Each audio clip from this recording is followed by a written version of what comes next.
Tak pernah terlambat pertolongan bagiku. Kau Tuhan yang tahu jalan di depanku. Bapa di surga, kami bersyukur malam hari ini. Terima kasih Tuhan untuk setiap anugerah Tuhan dalam kehidupan kami. Bahwa setiap musim yang boleh kami alami, kami tahu kami selalu bersama-sama dengan Engkau. Engkau adalah Allah yang tidak pernah meninggalkan kami, Allah yang senantiasa mempedulikan kehidupan kami. Hingga kami boleh ada saat malam hari ini, kami boleh sehat, kami boleh kuat, kami boleh diberi waktu oleh Tuhan untuk boleh bersekutu bersama. Itu semua karena anugerah Tuhan. Berkati kami melalui firman-Mu Tuhan. Biarlah firman-Mu boleh menjadi kekuatan dalam hidup kami, boleh menjadi terang dalam hidup kami, boleh menjadi pedoman di dalam kehidupan kami untuk menjalani hari-hari ke depan Tuhan. Terima kasih Bapa di surga. Kami menyerahkan waktu ke depan ini ke dalam tangan kuasa Tuhan. Di dalam nama Tuhan Yesus kami sudah berdoa dan mengucap syukur. Haleluya. Amin. Selamat malam Bapak Ibu Saudara semuanya. Apa kabar? Semua sehat? Ya, semuanya sehat ya. Semua masih ada dalam anugerah Tuhan.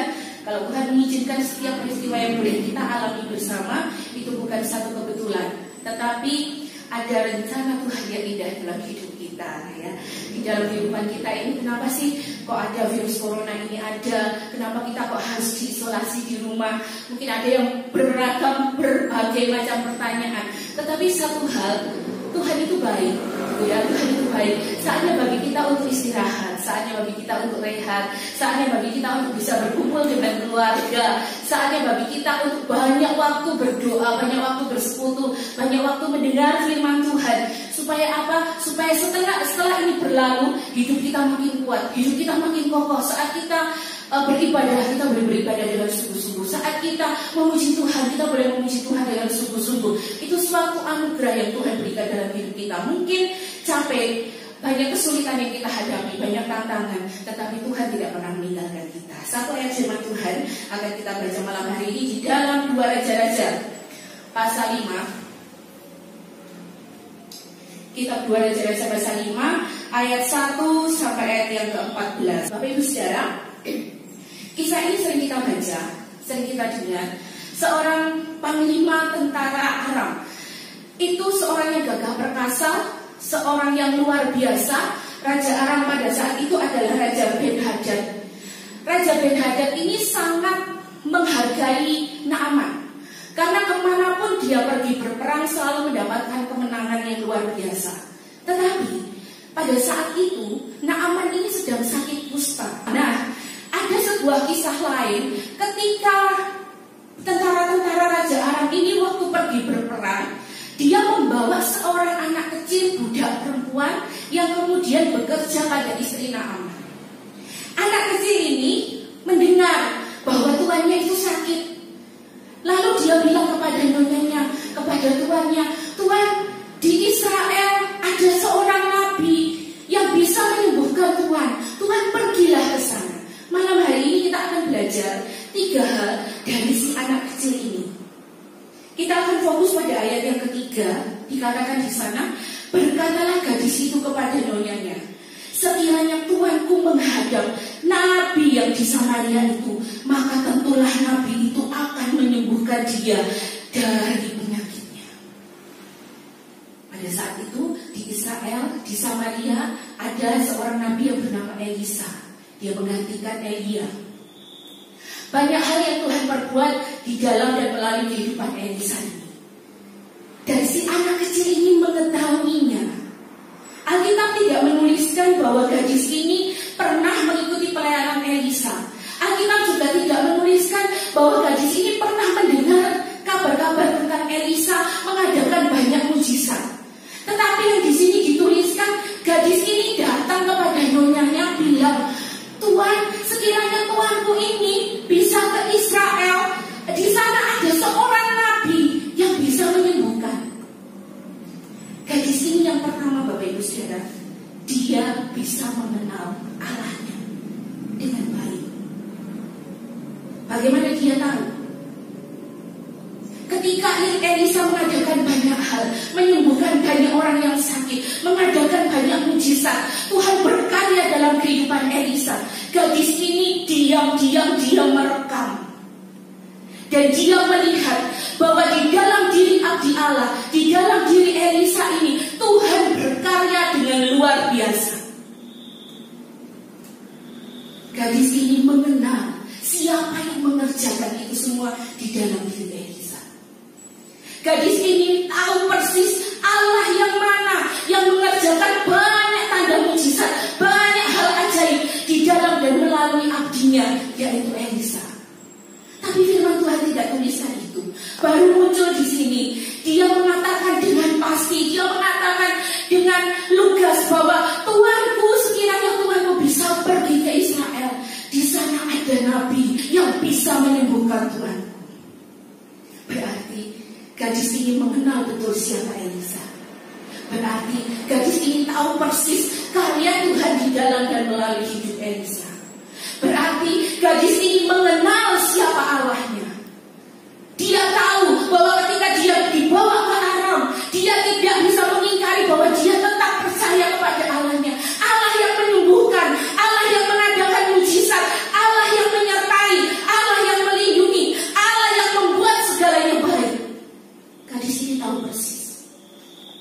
Dia mengenal siapa Allahnya. Yang kedua, ketika dia dibawa ke negeri Aram, tentunya ke suatu negeri yang asing. Dia masih kecil, dikatakan di sini ada seorang gadis yang kecil, tidak ditulis berapa usianya pada waktu itu. Tetapi yang kedua, gadis ini mampu bertindak. Ketika dia tahu tuannya sakit, dia nggak diam aja, dia nggak masa bodoh, dia nggak cuek, tapi dia bertindak aktif. Nyonya, Tuhan sakit ya. Seandainya Tuanku tahu di Israel itu ada nabi loh, dia bisa menyembuhkan Tuanku dari sakit. Artinya ada satu tindakan aktif yang dilakukan gadis ini di tengah kesulitan yang dihadapi oleh keluarga Naaman. Dia gak mau tinggal diam. Dia punya rasa peduli dan dia tahu apa yang dia lakukan itu pasti baik. Di negeri yang asing, tetapi di negeri yang tidak dia kenal, di rumah majikan yang berbeda dengan rumahnya, dia mampu jadi berkat. Dia mampu bertindak secara aktif, tetapi dia mampu melakukan sesuatu yang berguna, sesuatu yang baik, sesuatu yang bisa jadi berkat bagi Naaman dan keluarganya. Hal ketiga yang dimiliki oleh gadis kecil ini, di dalam ayat yang ketiga, kalau Bapak Ibu saudara menggunakan handphone, Bapak Ibu saudara bisa buka di firman Allah yang hidup. Pasti nabi itu akan menyembuhkan. Dia tahu adanya suatu kepastian. Seorang gadis yang kecil ini punya iman, karena dia mengenal siapa Allahnya. Iman itu timbul di dalam diri seorang gadis ini. Dia punya iman. Dia tidak tahu apa yang terjadi dengan Naaman ketika Naaman ini pergi ke Israel. Ketika ketemu dengan Nabi Elisa, dia tidak pernah tahu, karena itu belum terjadi. Tetapi si gadis ini punya jaminan.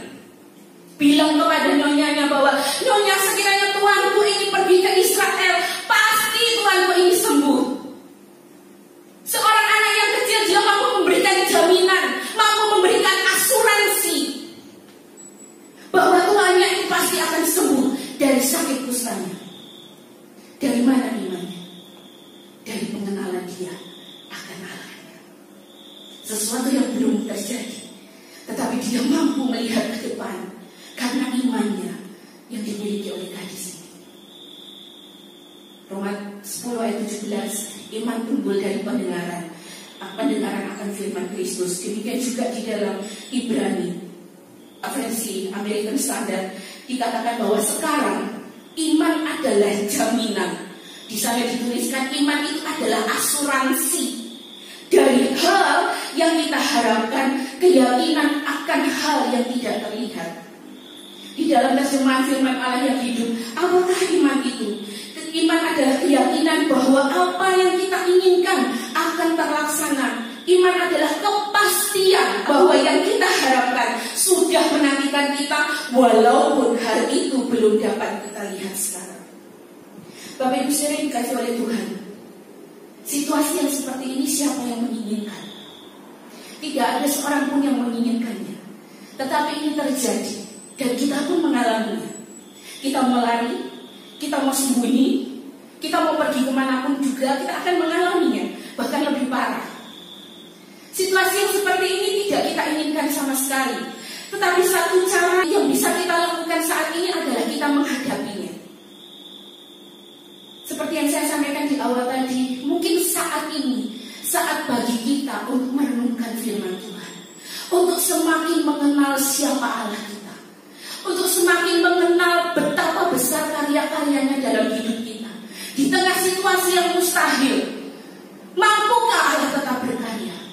Katakan, bukan lagi dari kata orang aku melihat karyamu, tetapi diriku sendiri saat ini pun di tengah kemustahilan aku mampu mengalami karya Tuhan. Waktu-waktu yang ada mari kita gunakan untuk lebih mengenal Tuhan, untuk lebih tahu siapa Allah kita, apa yang Dia buat, apa saja pertolongannya, apa saja mujizatnya, bagaimana kuasanya. Itu saat ini kita harus bisa mengenal Dia. Yang kedua, ada hal juga yang Tuhan ingin untuk kita lakukan. Mau lakukan apa sih, Jen? Di tengah situasi seperti ini banyak hal, Bapak Ibu Saudara. Dengan mungkin Bapak Ibu Saudara mengupdate status di Instagram, di WA, di Facebook, sesuatu yang bisa memberkati banyak orang, itu bisa jadi berkat buat banyak orang. Dengan Bapak Ibu Saudara melakukan sesuatu yang lain yang Tuhan pimpin, tentunya kita masing-masing berbeda. Kita bisa jadi berkat buat banyak orang. Ada satu tindakan, isolasi lockdown bukan alasan untuk tidak berkarya. Bukan alasan bagi kita untuk hanya lewo-lewo di rumah. Bukan alasan bagi kita untuk berdiam diri, gak tahu kita mau ngapain. Banyak hal yang Tuhan mau lakukan bagi orang lain, mungkin tidak face to face. Senjata kita saat ini hanya sosial media. Dan yang ketiga, bagaimana iman kita? Masih percaya Tuhan menolong? Masih percaya Tuhan memberkati? Susah, semua harga jungkir balik, tidak ada pelanggan, tidak ada konsumen. Bukan hanya Bapak Ibu yang mengalami, banyak orang di luar sana mengalami. Tetapi yang saya katakan tadi, iman itu adalah jaminan yang pasti. Apa yang tidak bisa kita lihat dengan mata jasmani kita, kalau kita percaya kepada Tuhan, memperkuat kepercayaan kita kepada Tuhan, maka Tuhan akan menjamin hidup kita. Dengan apa? Tidak tahu caranya. Satu pintu tertutup, Tuhan mampu buka 1000 pintu untuk kita. Satu pintu terhalang, gak mungkin Tuhan ini seperti ini, tapi Tuhan mampu melakukan segala sesuatu dalam hitungan detik. Hanya apakah kita mau percaya kepada Allah yang kita sembah? Seberapa besar pengenalan kita akan Dia? Seberapa besar kita boleh mengenal Dia yang kita sembah selama ini? Jangan sampai pertanyaan masih adakah Tuhan mujizatmu itu menjadi pertanyaan kita hari-hari ini. Tuhan masih sanggup, dan Tuhan sangat sanggup untuk menolong kita semua, untuk memberkati kita semua. Dengan cara apa? Kita tidak tahu. Karena ketika kita berdoa, di luar sana Tuhan bekerja dengan cara yang ajaib. Itu adalah jaminan Tuhan bagi kita yang percaya kepada Tuhan. Sebagaimana seorang gadis ini menjadi pelajaran juga bagi kita malam hari ini. Saat bagi kita untuk boleh mengenal Tuhan, saat bagi kita untuk boleh melihat kuasa Tuhan itu nyata dalam hidup kita, pribadi lepas pribadi. Bagaimana kita mau, bagaimana Tuhan mau supaya kita berbeda. Dan yang ketiga, kita mau memperkuat kepercayaan kita kepada Tuhan. Sekalipun mustahil Tuhan, tetapi kalau Engkau besertamu, itu pasti ada, itu pasti terjadi, itu pasti menjadi jaminan dalam hidup kita. Amin. Tuhan Yesus selalu melindungi kita. Tuhan Yesus menjadi sandaran hidup kita.